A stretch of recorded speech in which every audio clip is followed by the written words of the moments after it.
Hey everyone, welcome to Real Estate Moguls, where our goal is to help you learn about the real estate market, learn how to succeed and enter it if you're interested, and also to make money in it, because it's one of the best industries in the world.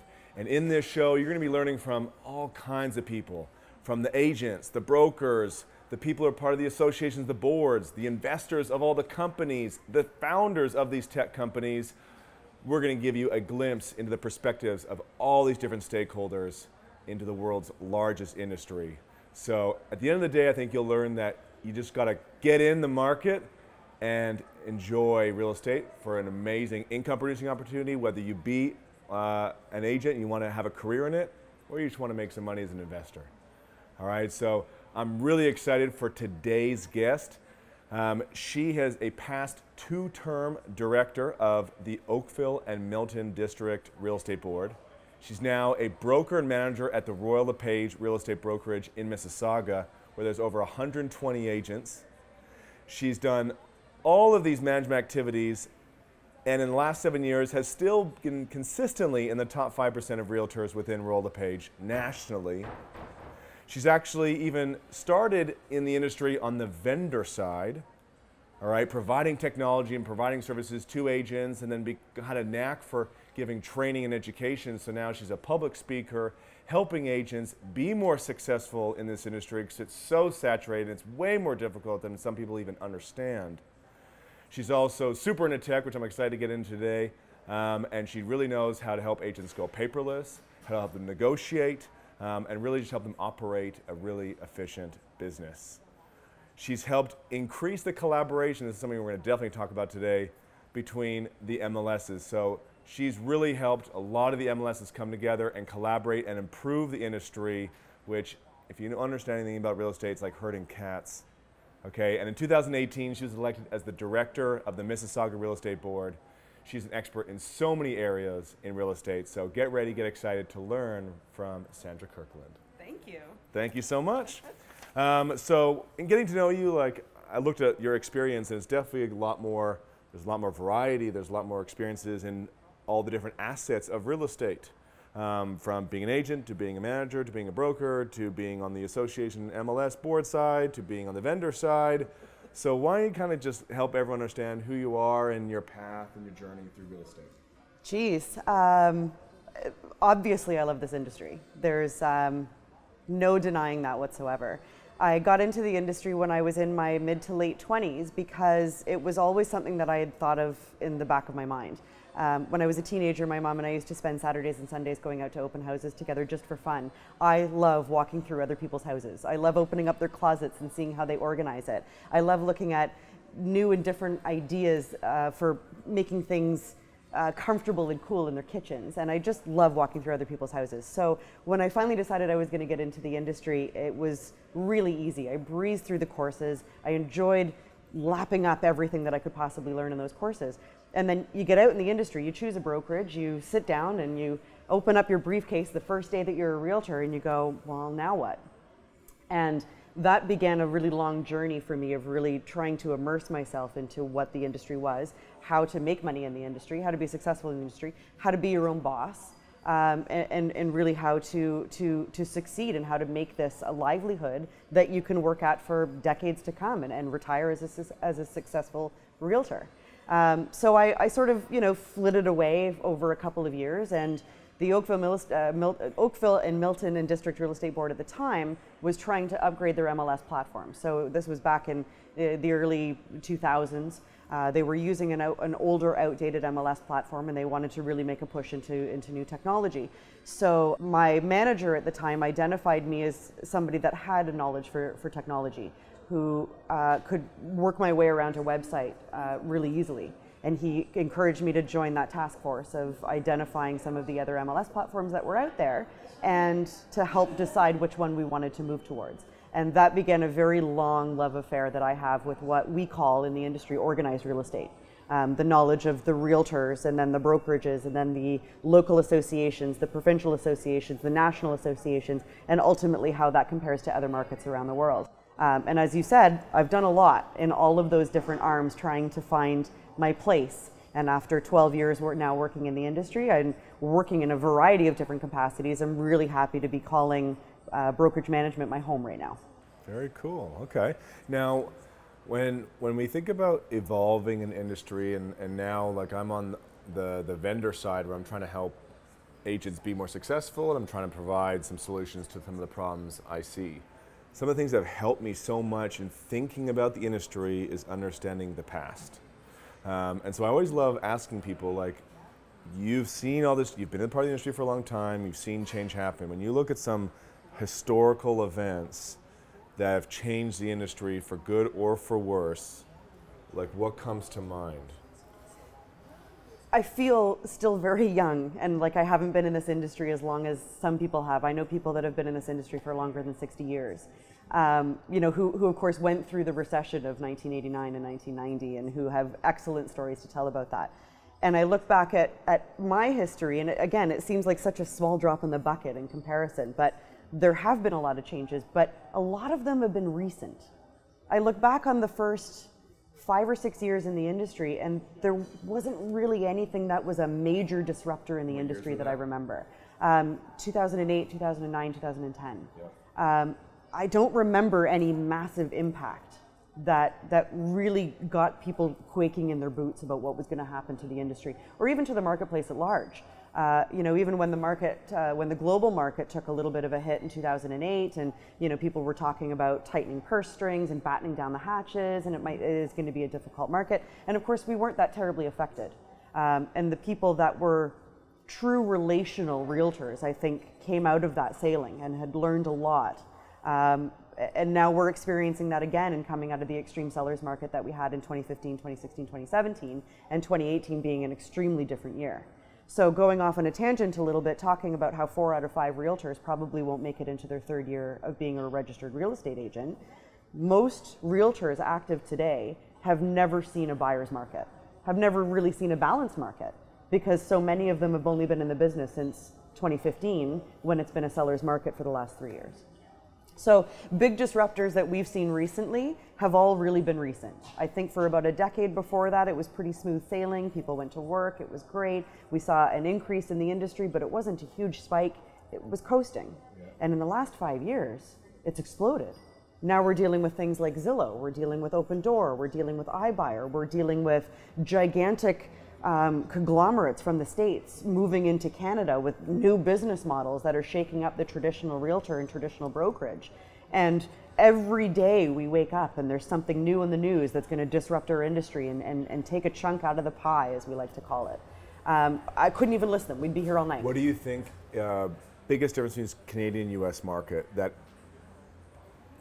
if you were advising Zillow or any other tech company that's going from place to place, to understand the differences, what are some things you think are big? So a number of years ago, Realtor.com, or the National Association of Realtors in the States, who is the equivalent of our Canadian Real Estate Association here, I don't know the details of what happened, but they lost the rights to MLS. They sold MLS or they lost the right. I'm not sure exactly what happened. If boards were pulling out, again, I don't know what happened, but they don't have a unified place for all MLS listings in the States to land on. There's no unified place, at least not one that they own. In Canada, we have that. And that's been such a huge success for realtors in Canada. And it's really important that we continue to promote that and maintain that. So what that means is that, of course, our Realtor.ca here holds all realtor listings in Canada, all of them. If you have a listing and you put it on your local MLS, it's going to appear on Realtor.ca. And we are so lucky to have that here. And that in itself presents a huge disruption to the big companies like Zillow from the States who want to be able to move into the Canadian market, because it's a totally different marketplace, totally different. So when you think about, and I want to start on the association side, so you have really good expertise on the brokerage management side and the association side. So when you look at the problems that associations and the boards and the MLSs face right now still that are not solved yet, what do you think about? What do you experience? I think that it is a direct result of some of our disruptors. It's become a little bit of a struggle for data and a control over data. So in Ontario specifically, one of the biggest challenges that we face is that we've got realtors who are registered to trade in real estate within the province of Ontario, but they only have access to a certain number of listings depending on what local real estate board they're a member of. So we have the Toronto Real Estate Board, which looks after most of the Toronto core, but then we've got other MLS associations that are just on the cusp of that. We've got the Mississauga Real Estate Board, we've got the Oakville, Milton and District Real Estate Board, Barrie. There's 39 associations in Ontario, most of them having their own MLS. And for a registrant to come out, they have to join a board in order to get access to the MLS.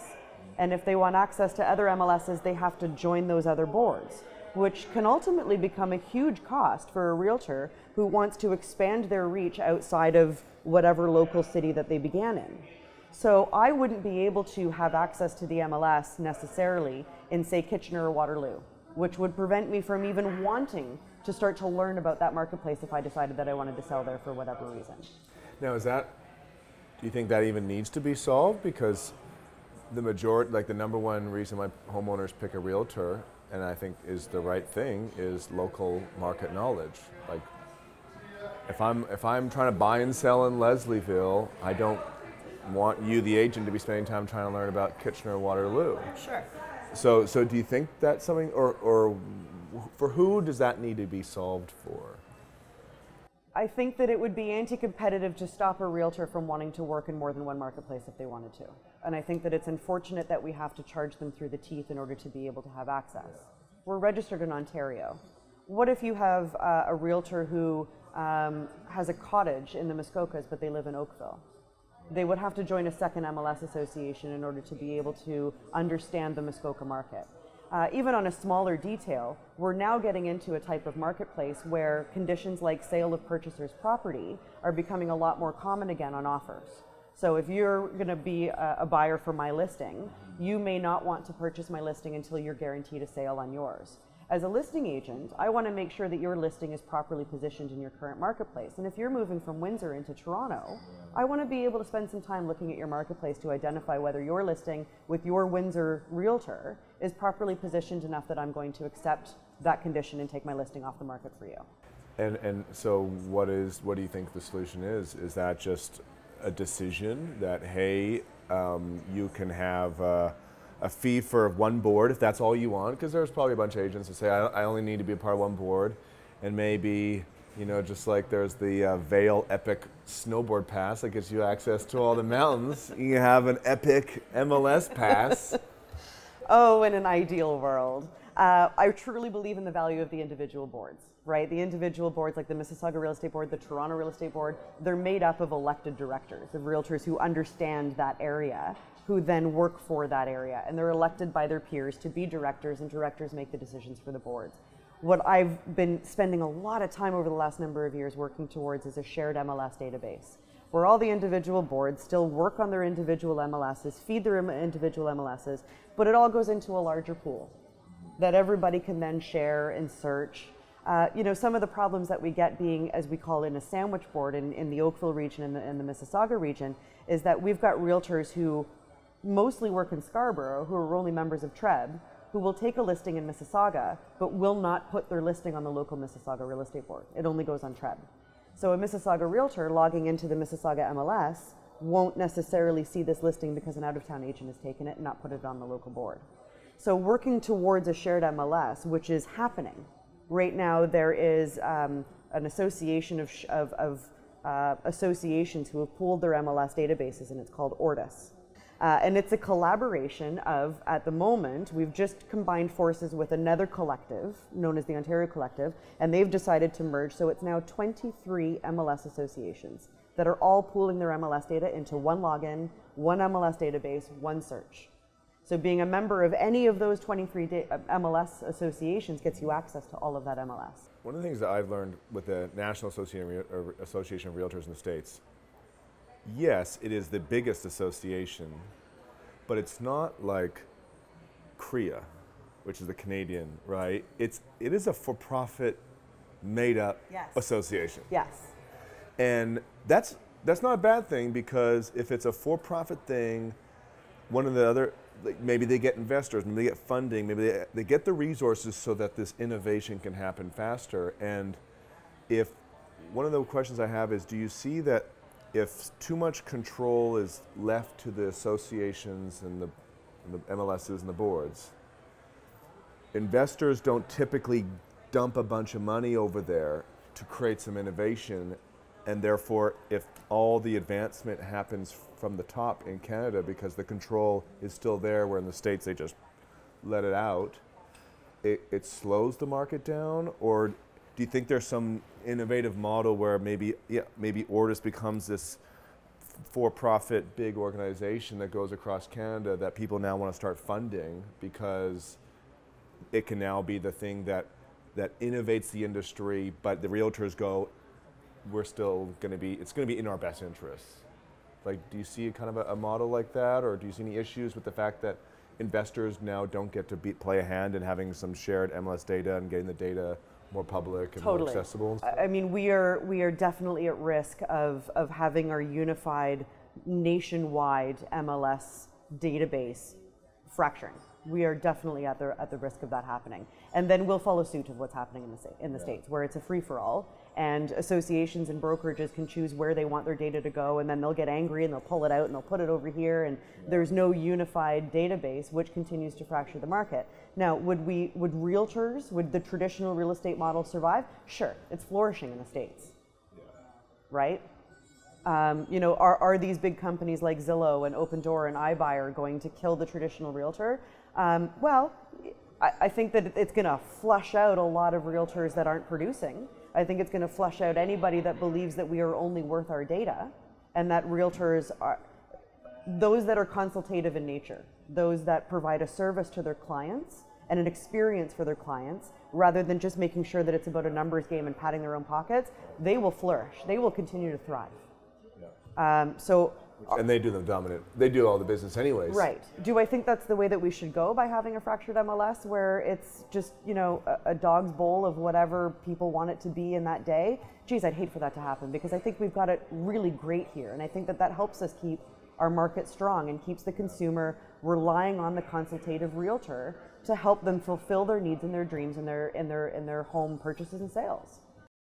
So this is a good segue into now moving into like the brokerage, which is where the agents live, and they're the mediary now between the agent and the association and stuff. What are the major problems you're seeing as a broker and manager in terms of how to help brokerages be, you know, a force that helps agents be successful? Because franchising is a very successful business model. It's just maybe the real estate one's a little broken. So what are some of the problems? It can be, but I think most people would be surprised to know that there isn't $1 bajillion to be made in brokerage ownership, right? Because especially in today's age, where everything changes on its head so quickly, and innovation and technology and disruptors and competition are moving so fast, that brokerages find themselves continuing to invest back into their agents every dollar profit that they're able to make, in order to help their agents continue to be able to move with the flow of the disruptors that are out there. So for brokerages to be able to remain relevant, they have to have a firm understanding, and in some cases, an acceptance of what those disruptors are. And I think that that's really important. And a lot of brokerages have a traditional viewpoint that keeps them back in 2005, where everything was copacetic and everybody made money and the competition was good, but it wasn't too hard.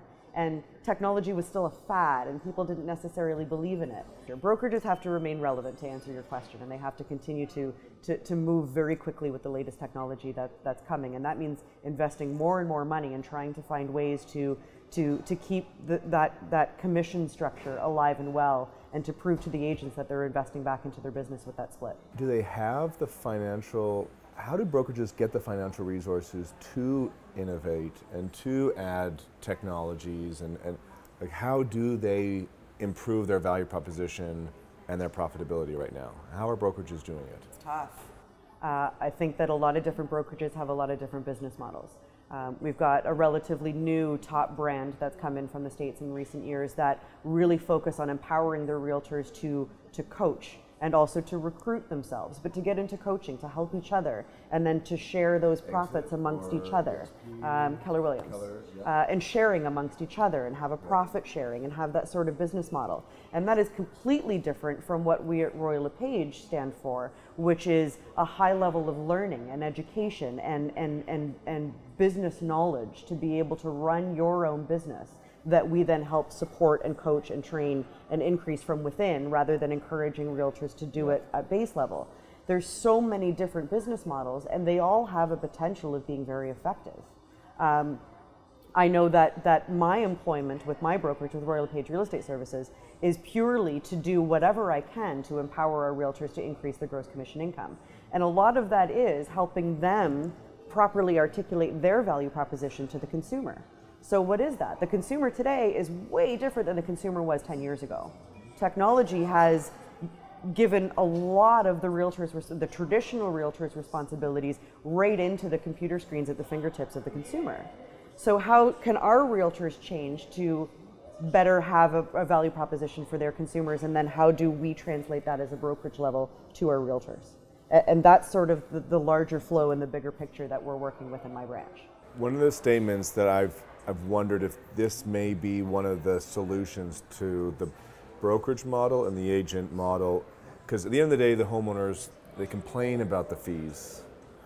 If they understood the data about not using a realtor, they would not complain so much about the fees, because they'd realize how much the agent does for getting way more money than the fees are worth. But the question is, one of the things I've thought about is, the question is not how do we make sure agents maintain their gross commission income on the sale, but now I've started to think about, and I wonder if you and other brokers think about, how do we help the agent make money in maybe other ways? So it's not about, maybe there's a way that we can lower the fees on the sale of the home, because I know I'm going to actually make money off you in many other ways, because there's so many things you need before, during, and after the sale. Right. And there's companies like Compass down in the States that's on their mind, is like, hey, how can I help agents make money in other ways, which might open the door to make it easier for us to reduce the income, the commission. Sure, and I think there's two different answers to that. The first one is something that I recently heard that really rings true for me, which is, you ask the consumer how they feel about realtors in general, and they say they hate them. They're sleazy, they're money hungry, they're not to be trusted. But you ask a consumer what they feel about their specific realtor, and they'll tell you that they're the most honest person in the world, that they're worth the 4, 5, 6, 7% that they'll pay them to list their home, that they would trust them with their lives, that they would give them their firstborn children. So realtors are still very much valued on an individual basis, those that have proven their salt. The industry still has a ways to go, and in fact, in some ways, they're almost getting worse. But to answer, the other answer, I think, to your question is, and I've totally lost my train of thought on that. The other answer to your... Just trying to help the agents make money in other ways. In other ways. So I think that, what does any small business owner strive to do in the creation of their business? It's to expand. Yeah. So how do we help our realtors make money in other ways? I don't think it's by encouraging them to take their eye off the prize, or take their eye off what they are here to do, which is to help people fulfill their dreams in buying and selling property. I think that what we should be doing is helping these realtors build successful businesses by expansion, by becoming a team leader, by growing a team, by bringing in buyer reps, by hiring admins, by providing jobs to people fresh out of college who are looking for admins, and by encouraging other realtors to help them with the leads that they're generating and helping them continue to grow their business.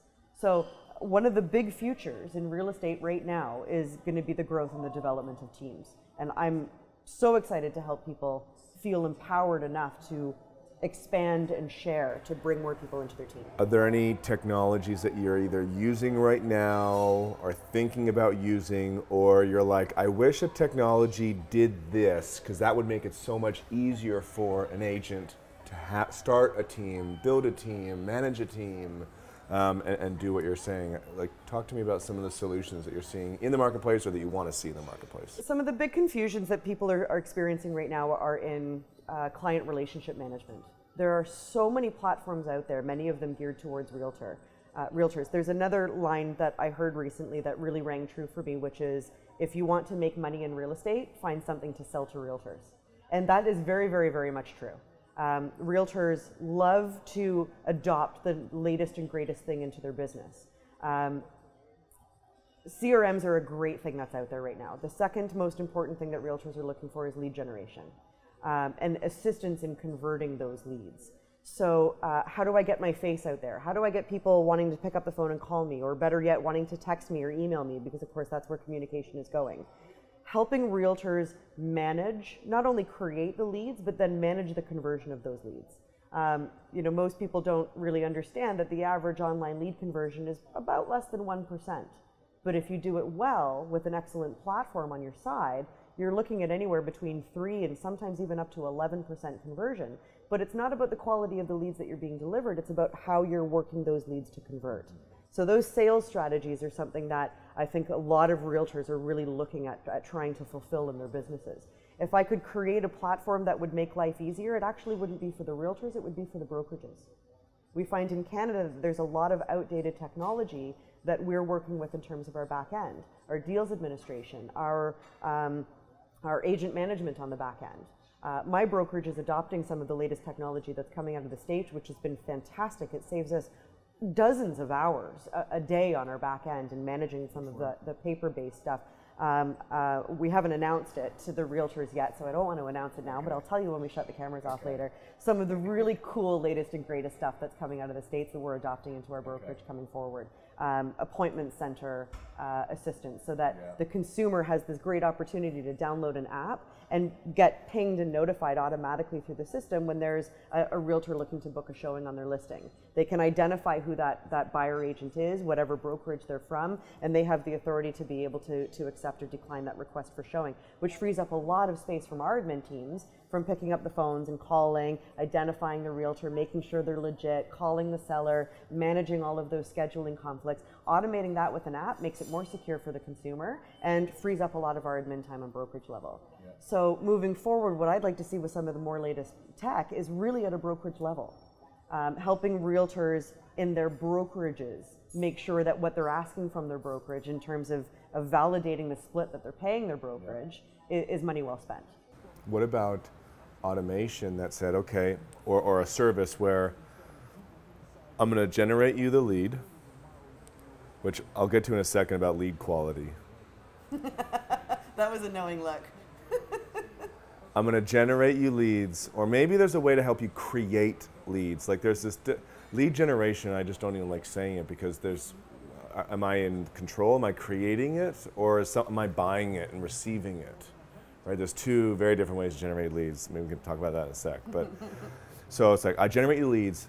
Heck, I'll have a sales team call them, or I'll have an AI bot text them or message them because speed to lead is super important. I'll warm them up. I'll get some initial questions. I'll pre-qualify them more, and then I'll even book the appointment. And then all you got to do now, Mr. Agent or Mrs. Agent, is go to the appointment. And now that's usually what you're good at. That's usually where your forte is. That's usually what people actually need as an agent to now sit down with them and actually figure out a strategy for buying and selling. Right. Have you seen stuff that will do all of that, all the email follow-up, all the texting, all the SMS, all the like? So Zillow just did that, right? Yeah. And then they canceled it 6 months after they launched it. Why? So Zillow was changing their business model. Instead of just delivering leads to the realtor that was paying the highest amount for it, they said, we're not getting a great conversion. Realtors hate us because they're not able to convert our leads, and now they're not paying us because they're not able to convert our leads. So they saw an opportunity to hire a whole bunch of people that when the lead came in, then it was handled by a Zillow employee who would phone them, email them, email them. Then they connect with somebody and they say, are you ready to speak with a realtor? And the consumer asks a couple of questions and they say, I'm sorry, I'm not qualified to answer those questions. I'm calling from Zillow. Want to make sure that I connect you with somebody who can help you. Are you ready to speak with a realtor? No, great. Phone them. Ready to speak with a realtor? Yes, I'm ready to speak with a realtor. Great. And then they go down really quickly through the list of people that are in that zip code. Whoever picks up first is the one that gets the lead. It didn't work. Because you're not really helping the consumer. And what was happening still, what was happening still was Zillow was calling the consumer very regularly. And by the time the consumer said, I'm ready to speak with a realtor, Zillow would call the realtors and the realtors weren't picking up. So is there a way that we can create a technology that makes this easier for realtors?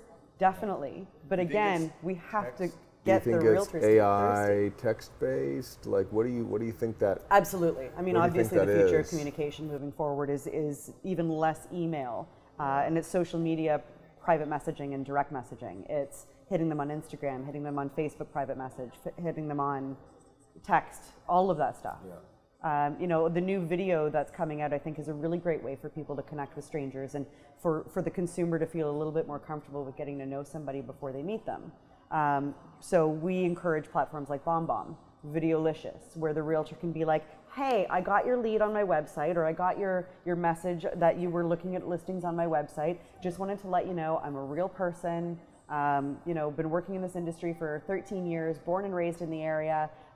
Please don't hesitate to ever text me if you have even the simplest of questions. And pre-recording that, or recording that even on the fly, and calling somebody by name. Grant, Sandra here. Noticed you were checking out my website. Just wanted to say hey. Let me know if you need anything. Text me anytime, 416, blah, blah, blah. Yeah. Perfect. Can we get more realtors to do something like that a lot easier? And I get feedback from realtors that are using video CRMs and softwares, and they find them complicated. Can we provide an a la carte service or a concierge service at our brokerage to help them implement and deploy this kind of stuff? Absolutely, and we're working towards stuff like that in order to continue to remain relevant. So to answer your question, there's tons of stuff out there. Yeah. Everybody needs something different. Imagine you could talk to a developer who could create anything that you wanted. What would you want him to create for either the brokerage or maybe the associations and the boards, or anything where it's like, can you create something that does this like this? Such a loaded question. There isn't one thing that can do it all, because there's so or many not different... one thing, but just like the next solution that would be a huge help. Lead conversion. Just that one. Not even generation, conversion. Conversion. Help realtors lock down the business. And they're missing the gap because they just don't follow up enough. They don't react quick enough. Because there is no true understanding of how to properly reach the consumer. Yeah. And then how to be that one when they finally do. 55,000 realtors in Toronto. How do you be the one? 55,000 realtors in Toronto. How do you be the one? It's lead conversion. It's that it's not even sales anymore, right? I mean, we're not even. I hate the fact that we're called sales representatives, because it's not even sales anymore. It's relational. It's developing and maintaining and managing and massaging those relationships, so that the second that a consumer thinks that they may want to buy and sell, or having a conversation with somebody who may want to buy and sell, that they're not just thinking, oh, you might need a realtor. They're thinking they have to call Sandra. They have to call Grant. There's no other option. They have to call that guy. Okay. So now let's speak to an agent, okay? Because I know you do a lot of education, a lot of training for them. So say I'm a brand new agent, and I'll give you a few different agent scenarios, and I'll pretend to be first. I'm brand new. I just got my license. I've joined Royal Lepage Real Estate Services in Mississauga. I want to make some money this year. I heard it's hard. What should I do? The cornerstone and the value of your business moving forward over the course of your career is your database. So find a CRM, even if it's the free CRM that our brokerage offers you to get started. Find a CRM. Put everybody you know in it. You probably have 700 people on your Facebook. Do you know them all? Put their names into the CRM. For anybody whose phone number or address you're missing, use this as an opportunity to pick up the phone and call them. I'm just uploading my CRM. I've just started this new venture as a real estate salesperson in Mississauga. Really, really excited for my new career. Working on my database, came across your name, was thinking about you. How's the dog? How's the kids? Is this still your phone number? Is this still your address? Where can I reach you by email? By the way, are you thinking of making a move in the near future, or do you know anybody that is? Best way to get started. 80% of your business in your first 5 years in business is going to come from people you already know. So build that database, work that CRM. It's free. It doesn't cost you anything out of your budget. And it really helps you hit the ground running and cut your teeth on the industry by working with people who already like you, hopefully. Okay. With your sage advice, I did that, and I made some money. I know. And I am now in year, 4, where this is a tipping point for a lot of agents. I'm at like 12 deals a year, 12, 15, 16. I want to get to 24, 36, 48. Now what's the advice? Now what are some of the best practices, the do's and don'ts for these agents? So this is more customized one-on-one coaching, because everybody is going to have a different idea of where they want their career to go. So, what has made you this successful? Is it working with your database and working on referral and repeat clients and past business? Is it finding investors and working with pre-construction? Is it, nailing open houses? Is it online lead generation? Identifying the source of your business as well as your passion. What do you enjoy doing the most? Who is your ideal client? What has been the most fun that you've had in working in real estate in the last 5 years? And then capitalizing on that. 9 times out of 10, it's going to involve expansion. Maybe you need an admin to help you with your paperwork. What is the least favorite aspect of your job? What can you outsource? Where can you drive more leads? Where is the highest and best use of your own time? And that's very customized and detailed to the individual. Not everybody wants to run a team, right? Not everybody wants to have buyer reps that work under them and be in that leadership position where they're managing a whole bunch of realtors and managing that. Not everybody wants that. So at that point, it's really going to be customized about identifying what your favorite parts of your business are and what your least favorite parts of your business are, and outsourcing accordingly. Now, do you think, when you say that not everyone wants to have a team, do you think it's because they just don't know how to do it? They think that it's going to be this big babysitting job, and I'm now have to spend so much more money on advertising to generate all these leads, where if I die, my agents are fucked. Like to be real, like I talked to an agent, she was like, Grant, if I die, my team is screwed. And she's like, I don't even like doing it because I got to do all this training and stuff that I was hoping that I wouldn't have to do with these agents. And it doesn't have to be like that, you're right. And it doesn't have to be like that. Yeah. So do you think agents, when they say like, all right, I'm now at the point in my career where it's like, all right, I produce a lot, I make a great income, I'm just kind of spending a lot of time and money to get there, so I want to profit more, maybe spend less time and money to make the money I'm making, but I also want to see how I can go up higher. And right now it says team, and I don't know if I really want to do that. What are those kind of conversations you're having with those agents? What questions you're asking to really figure out if it's a mental block on team creation that they just need to get over and just learn how to do it, or if it's no, we really got to actually do some profit efficiency stuff in your business to make you profit more and happier? There's 2 types of people. There's the entrepreneurs that will set a goal, they'll reach it, and then they'll figure out how to set another goal and then to reach that goal, and they'll never stop. They'll always keep striving for better and increased. And then there's people that will set a goal and then they're happy with that. So I know a lot of excellent realtors who I wouldn't hesitate to refer business to. In a heartbeat, I wouldn't hesitate. They're excellent, passionate realtors that are extremely good at what they do, and they are happy making $150,000 in gross commission income a year, and they don't want more.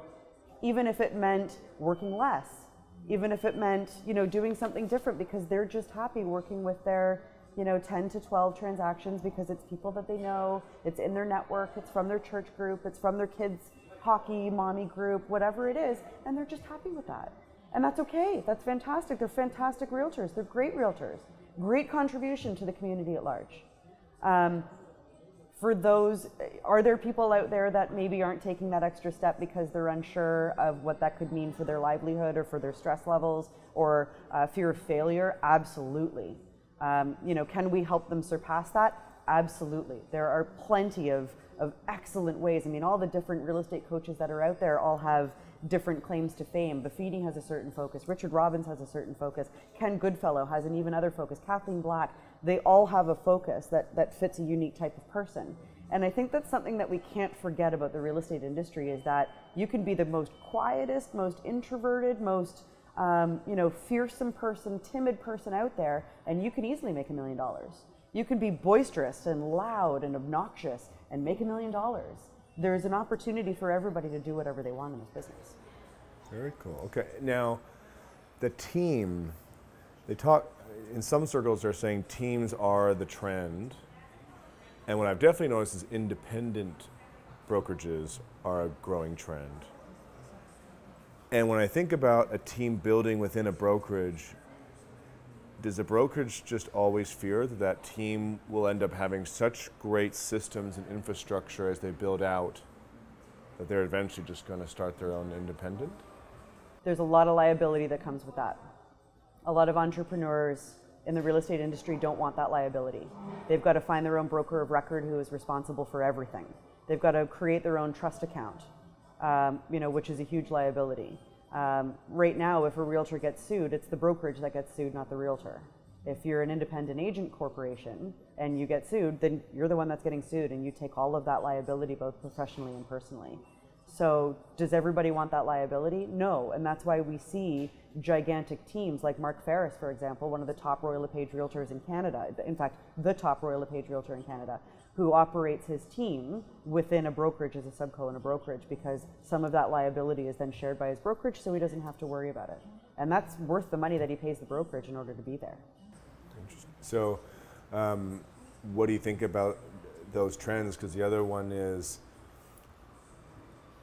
let's say commissions start to go down, or let's say, I know that if I'm working with this kind of price point, I'm not going to be making full commissions. There starts to be a segmentation of what kind of commissions people make based on the housing that they're working on. So that's why being a team in a brokerage is almost the better option than going off on your own and being a sub-brokerage or being a boutique brokerage, because you're then able to outsource all of that admin and those brokerage services to the brokerage, and not have to worry about it for a way less price than if you had to hire your own accountant. It's $60,000 or $70,000 a year, plus benefits, plus vacation, et cetera, et cetera. And again, all of the liability that comes along with that. So being able to package that out from the brokerage at a much reduced rate is, in a sense, outsourcing it, and it takes it totally off your plate. So you're then able to really focus on really working with your team on lead generation, lead conversion, without having to deal with all of the paperwork and the back end and the accounting and the liability and the legal that comes along with that. So if that connection is really harmonious, do you think the solo agents, that is a dying business where now people need to start teaming up in order to compete? Yeah. Or collaborating on some capacity, whether it's being an official team member or whether it's running your own team or whatever that is, absolutely. Real estate is a really lonely business. It's an extremely lonely business, and collaboration in some capacity, whether it's to start a team, be on a team. I know tons of realtors that are really happy being on somebody else's team. They're delivered leads, they have the support, they're told what to do, they convert, they make money, they're happy with that. Collaboration and team growth is definitely the way of the future in this industry. Do you see certain team models not working or working better than others? Some people talk about like the mega teams versus everyone's a top producer in that team. Like, do you see any? Yeah, and I think like any business in any industry, when you've got a solid leader who listens to their team members, provides them with value, because generally speaking, when you're on your team, you're paying a higher split than if you were an independent realtor just in the brokerage by yourself, right? What is the value that you're getting out of that? Well, it's camaraderie, it's accountability, but you've got to have a strong leader, not a boss. You've got to have a strong leader at the top of that. Somebody that makes you want to go into the office, that makes you want to grow the team that's in their name, that makes you want to help contribute to making them more money, because that in turn makes you more money. That collaboration and that camaraderie is super important for a team to be successful. That's awesome. Well, we could probably go for hours on so many cool things. How can people reach out to you? SandraKirkland.com is a great place to start. It's got a lot of information about me. My LinkedIn has a lot of information about me. I'm all over social media. My Instagram handle is Sandra K Broker. I'm on Facebook. I'm wide open. Call me, text me, DM me, whatever you need to do. I'm always looking to talk about the industry in any capacity. Cool. Well, use her and abuse her to be successful in real estate, because she really knows her stuff. Thanks so much. Thanks, Grant. It was a pleasure. Appreciate it. Thank you.